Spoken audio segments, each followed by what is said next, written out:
Os irmãos já têm acompanhado a série de mensagens sobre Hebreus. Por um determinado aspecto, é bem confortável nós já seguirmos. Por outro, é uma grande responsabilidade. Existe um poema de William Blake chamado Jerusalém. Esse poema ele tem um forte caráter nacionalista entre os ingleses. É um poema de exaltação da Grã-Bretanha. Ele expressa uma crença de que as ilhas britânicas haviam sido visitadas por Cristo após a sua ressurreição e de que Cristo havia designado a Inglaterra para ser uma espécie de Jerusalém, de Nova Jerusalém na Terra. Esse poema diz que a partir desta Nova Jerusalém, o mundo iria conhecer o Evangelho, iria conhecer a liberdade em Cristo. Foi um poema que se popularizou pelo apelo. Ele depois transformou-se num hino que foi incorporado ao hinário da Igreja Anglicana. Ele foi entoado recentemente, num dos últimos casamentos aí dos netos da Rainha Elizabeth. Um grupo de rock progressivo da minha época, né? O Emerson Lake and Palmer o gravou. Aquele integrante do Iron Maiden, o Bruce Dickinson, também tem uma versão desse poema, também gravou esse poema. Mas o que, apesar desse poema ter toda uma linguagem bíblica, o que não se fala sobre ele é que William Blake não era um cristão no sentido ortodoxo. William Blake era um dissidente, um homem de uma ideologia que se opunha a todos aqueles padrões cristãos anteriormente estabelecidos. Ele era contra a governança divina, ele seria um equivalente inglês daquilo que havia entre os franceses na Revolução Francesa, que foram designados como libertinos.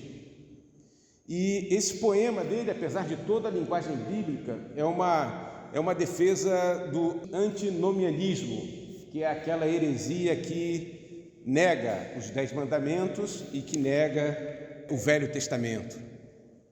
É que na Inglaterra, como a Igreja Anglicana conseguiu uma articulação muito eficaz, eles, ao perseguir os puritanos e todos os cultos que não se conformavam aos ingleses, eles derivaram posições doutrinárias dentro das quais esses libertinos se alojaram. E uma delas foi justamente os antinomistas, né? Que passou a alojar as pessoas com esse perfil. Então, na verdade, esse poema fala que Nova Jerusalém, a Inglaterra é uma Nova Jerusalém a partir da qual toda forma de lei moral seria abolida no mundo.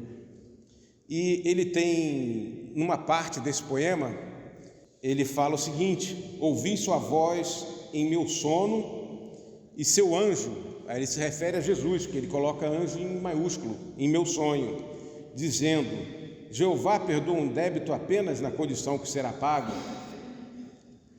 desprezando completamente o pagamento realizado por Jesus com a sua própria vida. E num outro poema, chamado Casamento entre o Céu e a Terra, ele diz: nenhuma virtude pode existir sem a quebra desses 10 mandamentos. Repetindo até Nietzsche, antecipando Nietzsche. Jesus era tudo virtude e agia por virtude e não por regras. O poema trata da rejeição e da promoção da rejeição à lei de Deus. Inclusive, aquela lei inscrita no coração. O texto sobre o qual nós nos debruçaremos hoje, ao contrário, ele trata da lei de Deus inscrita no nosso entendimento e nas nossas afeições. Esse poema é referido aqui justamente para indicar que o entendimento que nós vemos hoje, comum, das pessoas se referirem ou fazerem, das pessoas referenciarem ou fazerem referência a um conceito abstrato de amor, de virtude, para justificar tudo aquilo que afronta a lei de Deus. Isso tem uma história, isso tem uma genealogia que se desenvolve na nossa civilização, inclusive a partir das nossas igrejas. Esse texto que nós lemos, ele, como os irmãos obviamente viram, ele está no livro de Hebreus, e como os irmãos já têm falado aqui, o livro de Hebreus é uma carta, é um gênero literário chamado carta, epístola, chamado gênero epistolar. Esse texto ele tem uma peculiaridade em relação às outras cartas, é que ele parece que é uma carta que registra uma pregação, um sermão. E existem vários elementos a isso, mas eu vou apenas destacar um que diz respeito a um dos versículos. E esse elemento é o fato de que as referências que o autor de Hebreus faz aos textos do Antigo Testamento, essa referência traz características de quem está, ao falar, puxando pela memória um texto, de tal forma que não consegue transcrevê-lo ipsis literis, o que é diferente de quando se está escrevendo uma carta. Se você está escrevendo uma carta, você pega e consulta o texto que você vai transcrever. Então aqui existem algumas mudanças nesse sentido.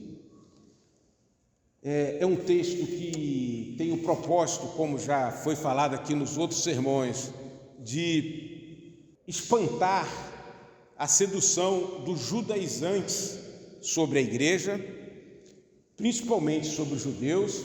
Havia um movimento de retorno dos hebreus para o judaísmo, e ele escreve essa carta para deter esse fluxo, para exortar os irmãos a prosseguirem firmes na fé. Podemos supor com certa segurança que essa onda de sedução para retorno ao judaísmo, ela também, em parte, era composta por um tipo de reavivamento do nacionalismo judaico. Isso porque existem alguns elementos históricos e textuais que podem nos fazer concluir que a carta precede, em apenas alguns anos, a destruição do Templo de Jerusalém após a Guerra dos Judeus. O texto é um esforço semelhante àquele de Paulo em Gálatas, guarda um paralelo no sentido de combater a infiltração judaizante e aqui de uma forma mais ampla até o retorno ao judaísmo. Também, por não fazer referência à destruição do templo, ele com certeza é anterior ao ano 70, que é quando o templo de Jerusalém foi destruído e as ofertas e o cerimonial levítico parou de ser praticado. Porque com certeza, se o autor de Hebreus escrevesse depois, ele citaria esses fatos, pois é um fato relacionado com a caducidade da velha aliança, com a sua declaração de insuficiência. Além disso, os personagens da queda do templo são personagens contemporâneos de Paulo.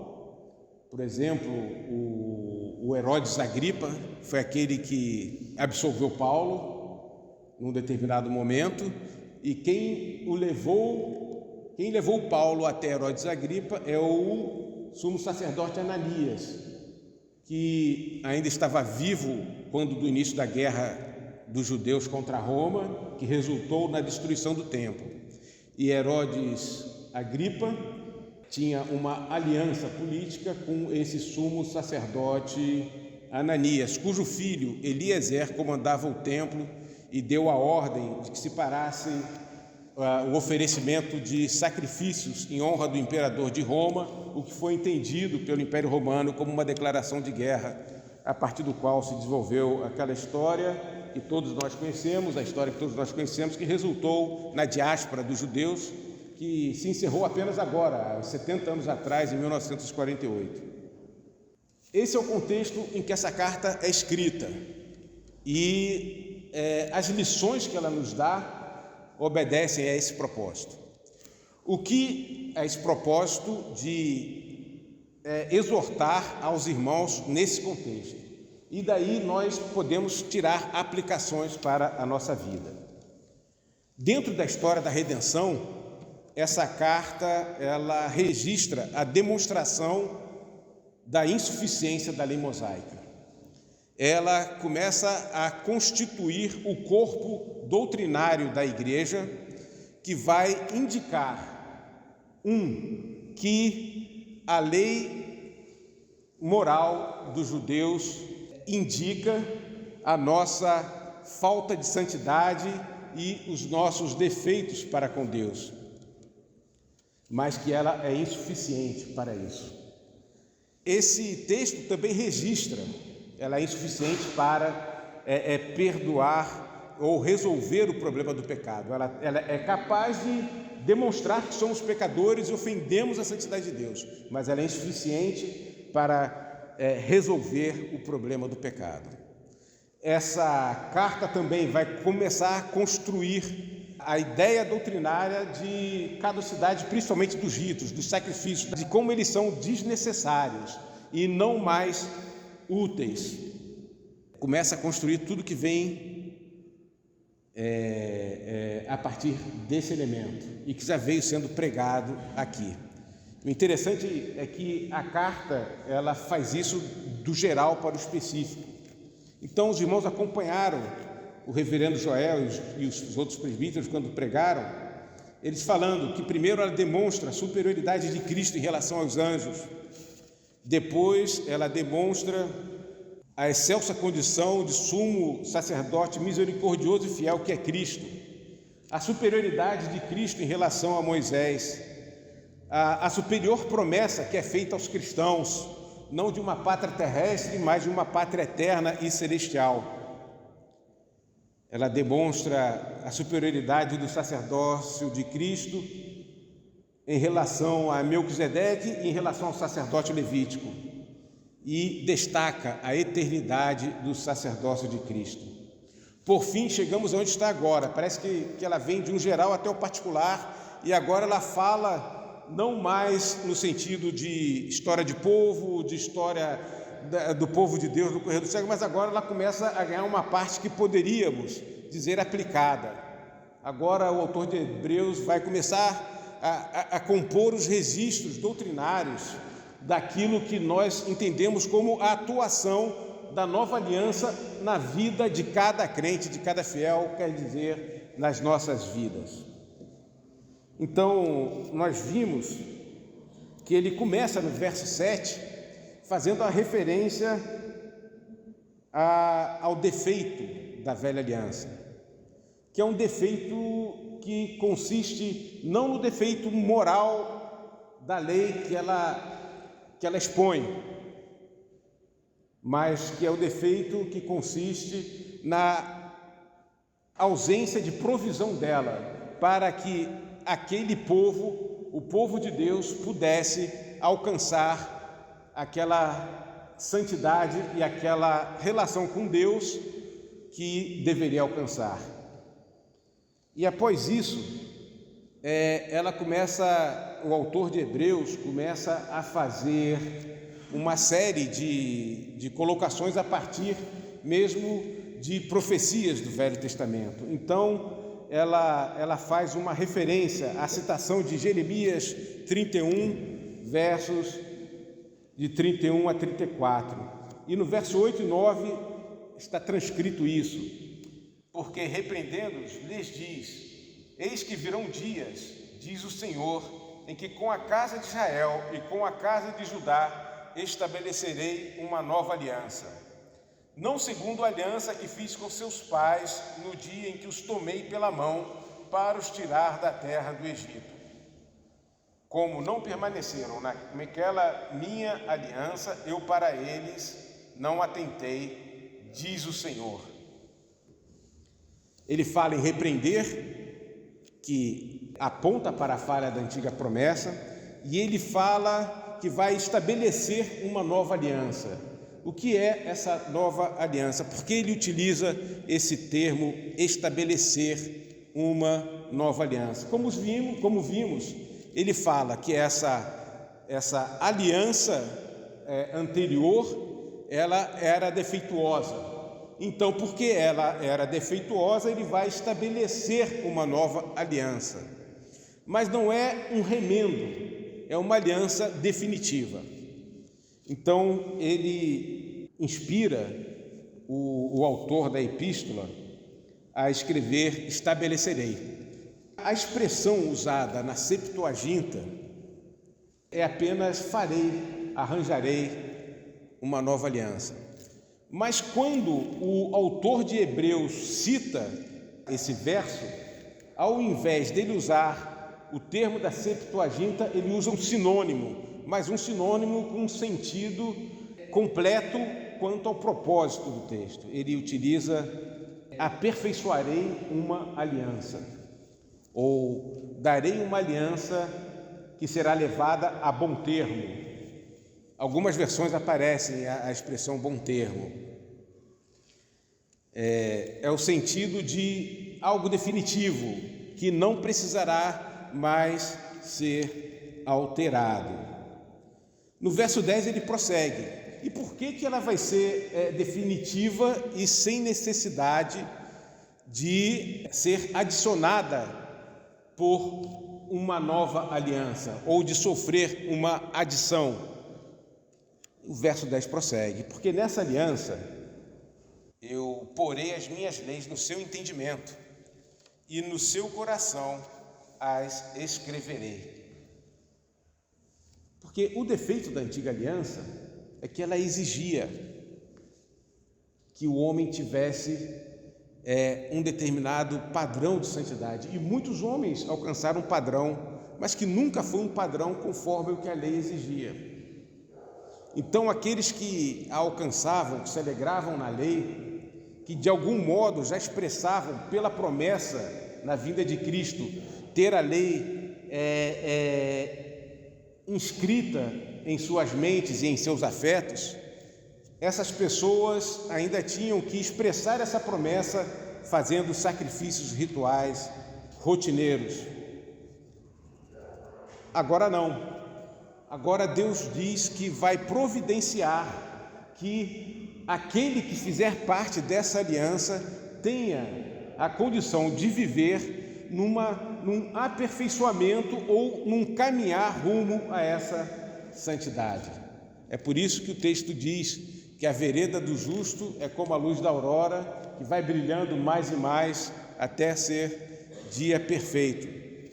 É por isso que há textos que dizem que os eleitos buscam e correm atrás dessa promessa, correm atrás da salvação, porque Deus providenciou uma operação dentro deles, por Ele mesmo Deus, uma operação possibilitada pelo sacrifício de Cristo, pela fé no sacrifício de Cristo, que ocorre a partir do momento que esse mesmo Deus imputa uma fé e regenera a pessoa.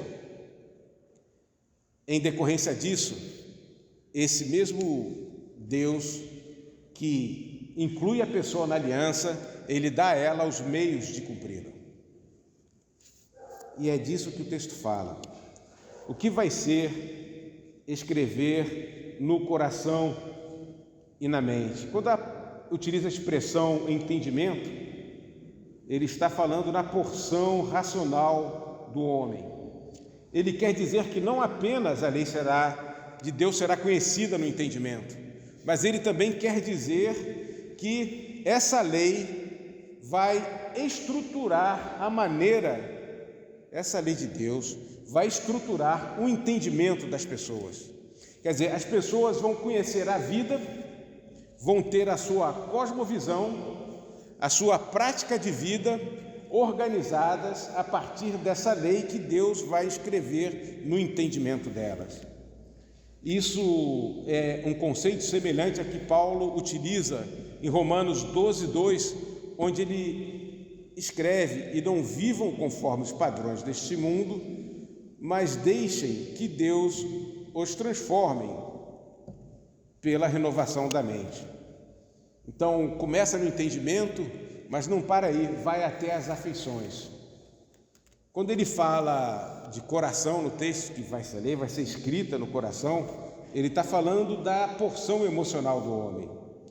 É referido após o entendimento, porque para ser uma mudança inteira, para que a adesão à lei de Deus inscrita em nós seja íntegra, ela tem que começar pelo entendimento e não pela emoção. Nós sabemos, isso os profissionais de marketing devem saber muito bem, que você pode fazer a pessoa adquirir um produto pela manipulação das emoções e até ensinar conteúdos.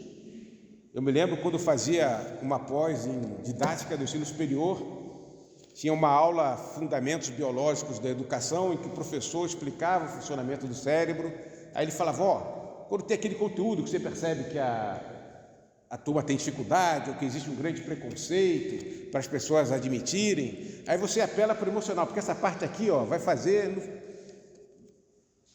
com que a pessoa compreenda o que você quer passar emocionalmente, sem entendimento.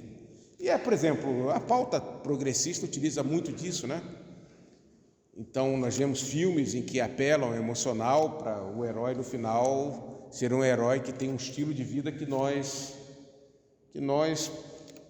como crentes, realmente não podemos aderir. E é por isso que nós vemos muito esforço de crentes para tentar adequar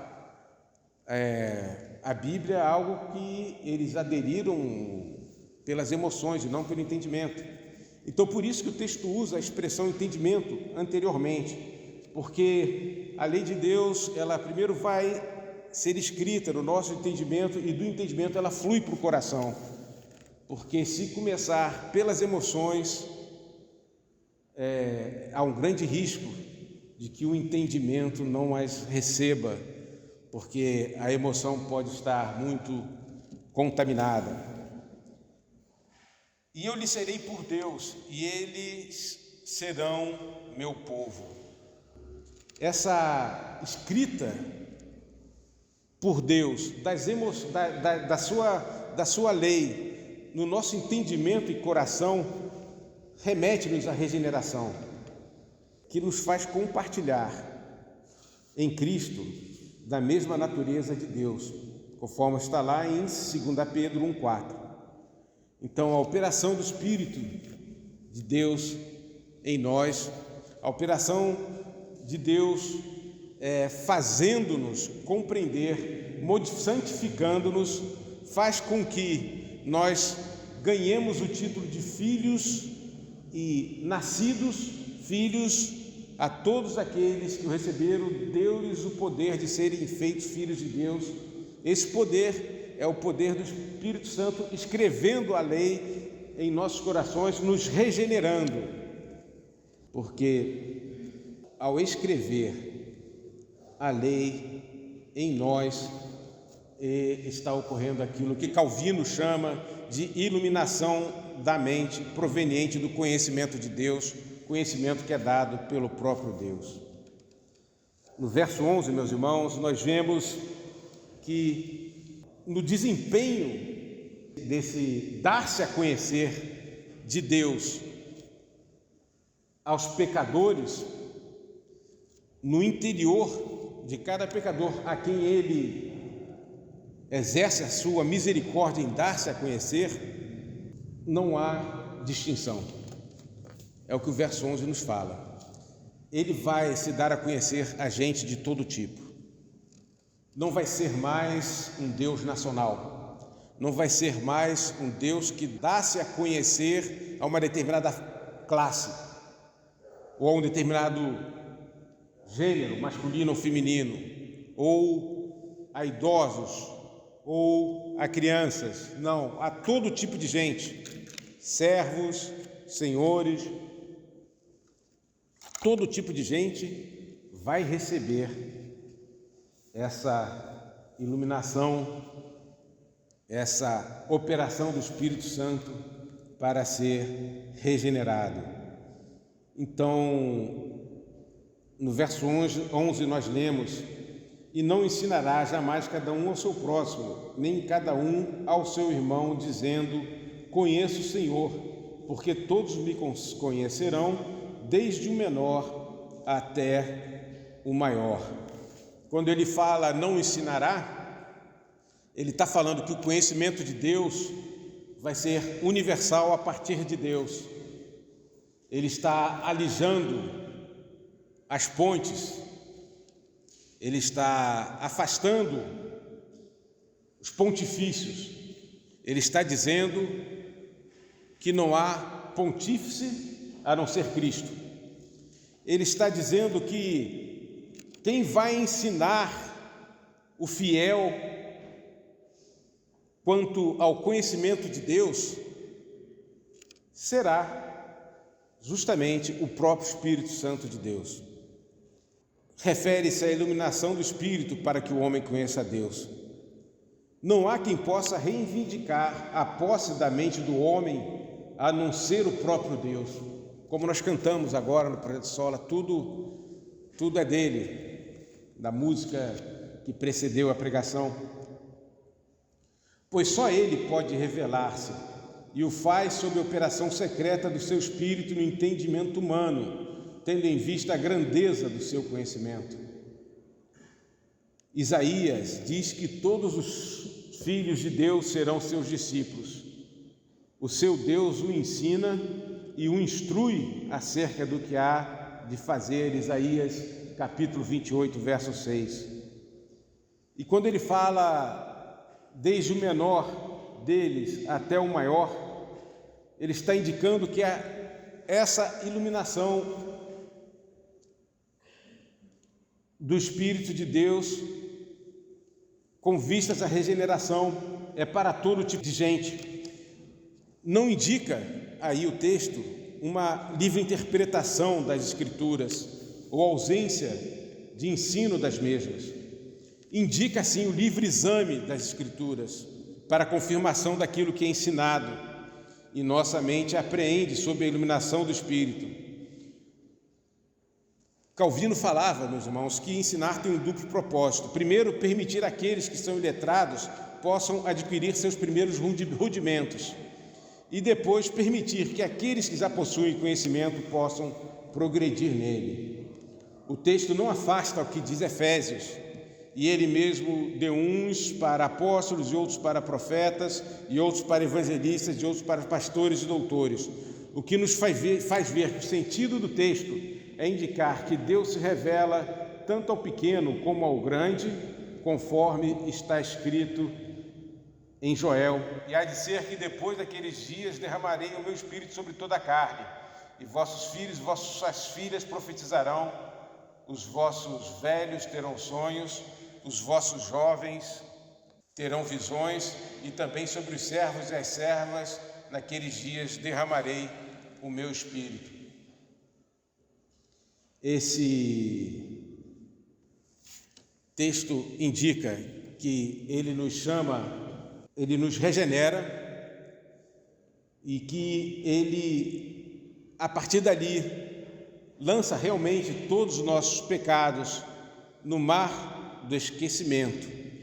Mas logo em seguida, no verso 12, ele fala que essa nova aliança não só apaga os pecados, e aí vem a resposta à heresia antinomiana, à heresia libertina. Ele não só apaga os pecados, como ele também providencia para que o homem cresça em santidade. O verso 12 diz: pois para com as suas iniquidades usarei de misericórdia, e dos seus pecados jamais me lembrarei. O que ele está dizendo aqui, meus irmãos, e eu já começo a me encaminhar para o final e para a aplicação, que também não será longa. O que ele está dizendo aqui, quando ele usa a palavra iniquidades, é o seguinte: pecado, aqui tem a ideia de uma ação que deu errado, ou uma ação que não foi feita, errar o alvo. Mas iniquidade refere-se a essa ação, ou ao modo como essa ação foi feita, mas não no sentido externo, mas habitando a natureza do homem. É por isso que nós nos referimos ao iníquo. Iniquidade é a condição de ser iníquo.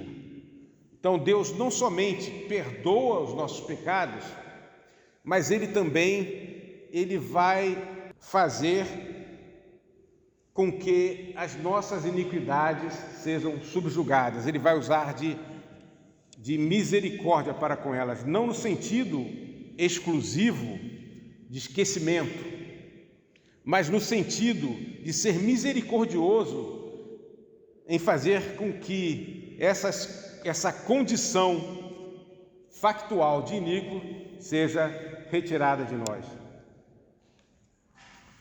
Então aqui, por exemplo, quando nós vemos o verso 12, nós encontramos um similar em Miqueias 7:9, em que se fala: tornará a apiedar-se de nós, e ele fala: sujeitará as nossas iniquidades, e tu lançarás todos os seus pecados nas profundezas do mar. Algumas versões, quando falam sujeitar, falam pisará, mas num sentido dinâmico, de quebrar. É que a nova aliança, meus irmãos, ela não só garante que Deus perdoa todos os nossos pecados, passados, presentes e futuros, mas ela também permite que nós melhoremos espiritualmente na nossa vida, não pelo esforço próprio, mas porque Deus providencia isso. Porque é impossível que aqueles que são justificados pela fé, ao ver a condição moral e espiritual em que estavam, conforme a lei indicava, não se abram ou não se convençam da necessidade de terem Deus como o único que pode transformá-los.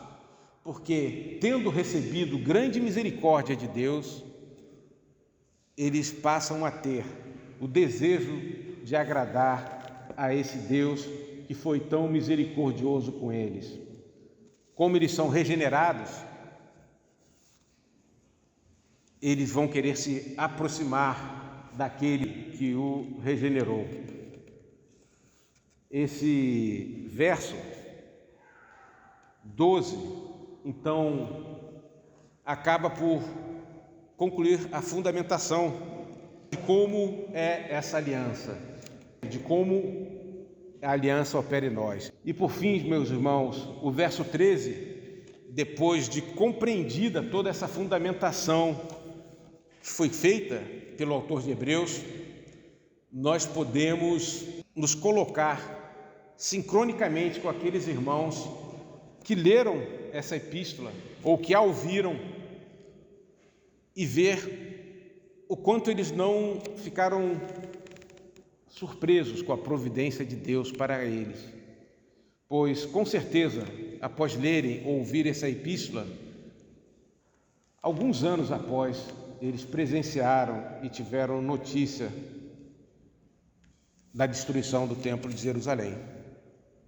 Então, ela teve também uma natureza de providência, de consolação para aqueles crentes de origem hebraica e para aqueles crentes que estavam indecisos, querendo retornar.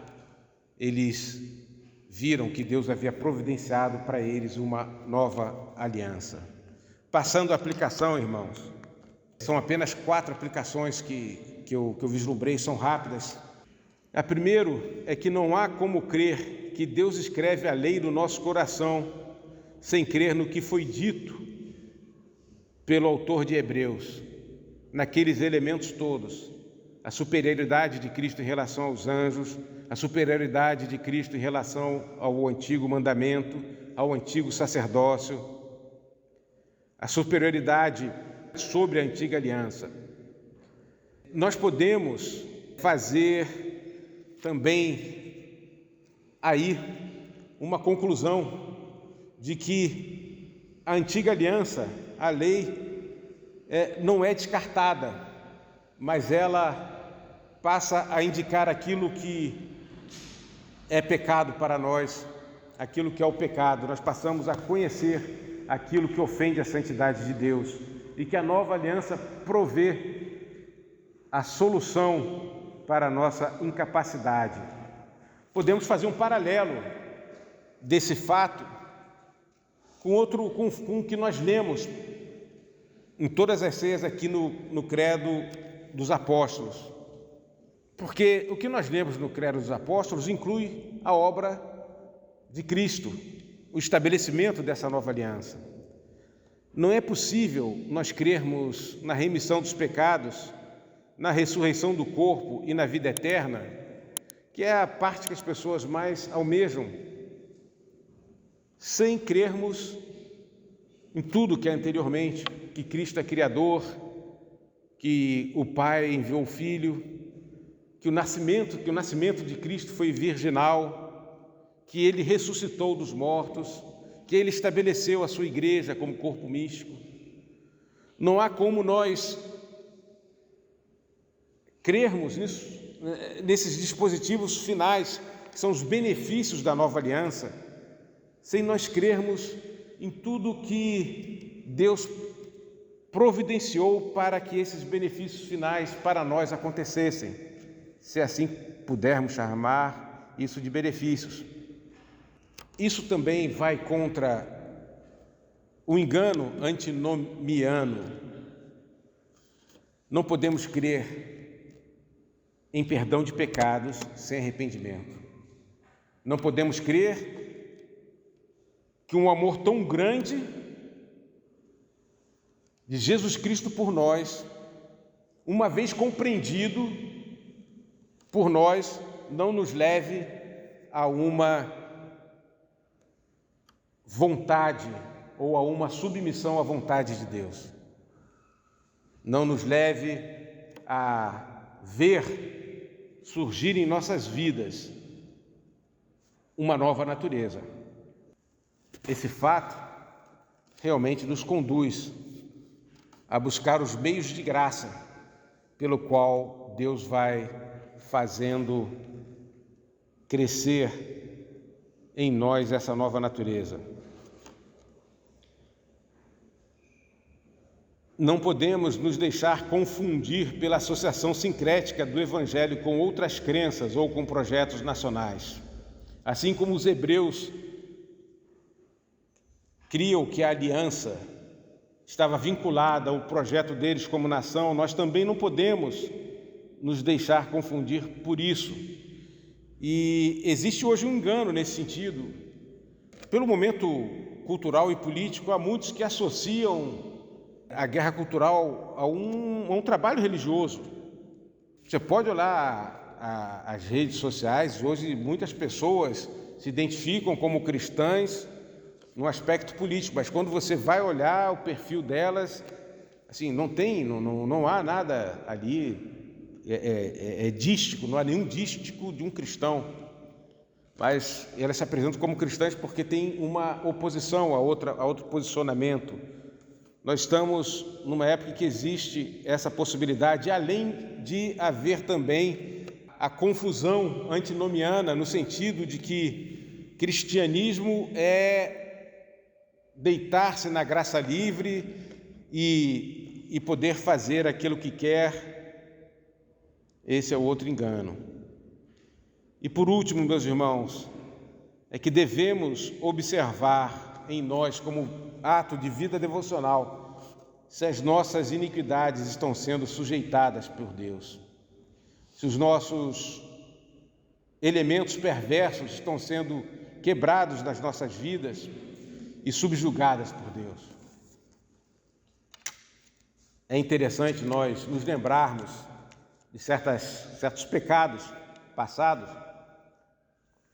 e vermos se eles ainda são recorrentes em nós. Eu me lembro que eu devia ter uns 20 e poucos anos, e da igreja em que eu era, um sujeito, assim, tinha um pecado de falar mal de tudo quanto era pastor, inclusive do meu pai, que era pastor daquela igreja. E aqui, alguns meses atrás, eu estava andando na rua Barão de Mesquita, encontrei um outro irmão daquela igreja. Eu falei, tudo bem, como é que está falando de tal? Começamos a falar. Aí ele falou, sujeito tal, se lembra? Me lembro.